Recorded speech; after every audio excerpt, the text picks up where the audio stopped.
proud red rose. One beautiful spring day, a red rose blossomed in a forest. As the rose looked around, a pine tree nearby said, "What a beautiful flower! I wish I was that lovely." Another tree said, "Dear pine, do not be sad. We cannot have everything." The rose turned and remarked, "It seems that I am the most beautiful flower in this forest." A sunflower raised its yellow head and asked, "Why do you say that?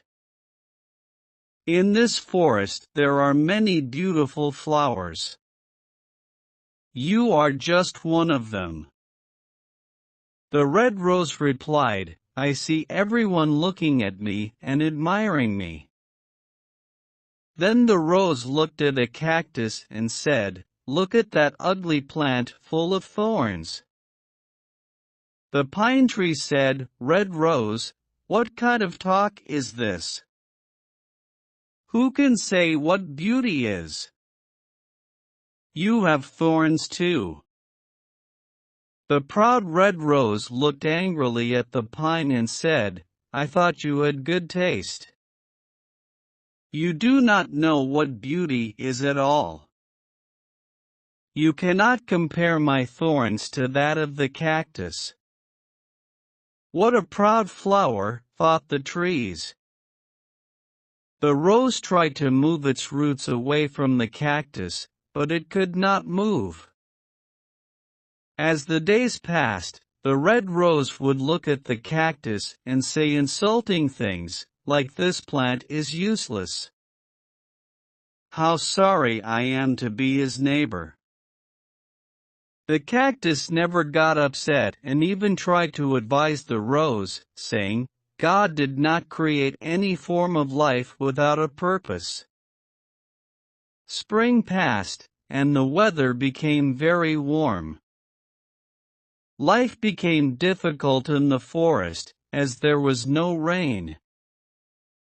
The red rose began to wilt. One day the rose saw sparrows stick their beaks into the cactus and then fly away, refreshed. This was puzzling, and the red rose asked the pine tree what the birds were doing.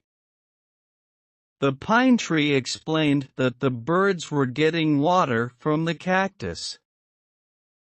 "Does it not hurt when they make holes?" asked the rose.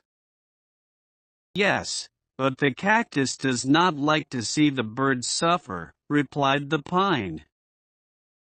The rose opened its eyes in wonder and exclaimed, "The cactus has water?"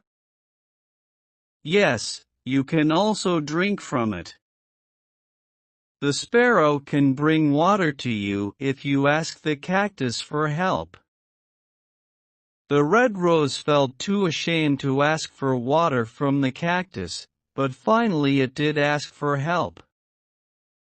The cactus kindly agreed. The birds filled their beaks with water and watered the rose's roots. Thus the rose learned a lesson and never judged anyone by their appearance again.